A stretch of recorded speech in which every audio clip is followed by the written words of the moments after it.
চলো ঘুরে আসি তৃতীয় পর্ব। আর আজ আমি তোমাদের নিয়ে যাচ্ছি আমার সাথে পুষ্কর আর আজমেরে। আমাদের রাজস্থান ভ্রমণ শুরু হয় পুষ্কর থেকে। উচ্চ মাধ্যমিক কিংবা কলেজ জীবনে আমি একটা হিন্দি সিরিয়াল দেখেছিলাম, দিয়া और বাতি হাম বলে। পুষ্কর জায়গাটার নাম আমি প্রথম ওখান থেকেই শুনেছিলাম।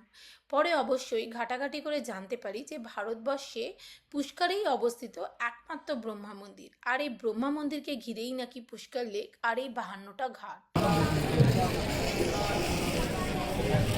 আমরা জয়পুর এয়ারপোর্ট থেকে সোজা গাড়ি নিয়ে চলে গেছিলাম পুষ্কর ব্রহ্মা মন্দির দর্শন করতে। প্রজাপতি ব্রহ্মার মন্দির দর্শন শেষে নানা রকম ঘাট ঘুরে পেট পুজো সারলাম গরম মালপোয়া, তাজা রাবড়ি আর কচৌড়ি চাটে। আর মন্দির থেকে গাড়ি অবধি ফেরার পথে বেশ রিজনেবল দামে মার্কেট থেকে কিছু রাজস্থানি জিনিসও কিনে নিয়েছিলাম। পুষ্কর থেকে একদিনেই আজমের ঘুরে ফিরে আসা যায়। যাওয়ার পথে কিন্তু দেখা মিলবে আন্নাসাগার লেকের।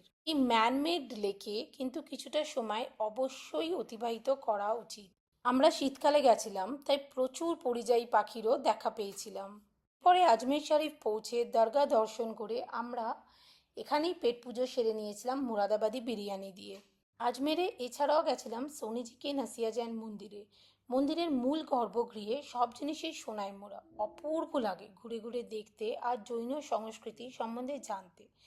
আজকের গল্প কিন্তু এখানেই শেষ। রাজস্থান ভ্রমণ অবশ্যই এখনও চলছে এবং শীঘ্রই নিয়ে যাব আমার সাথে সেই সব জায়গাগুলোতেও।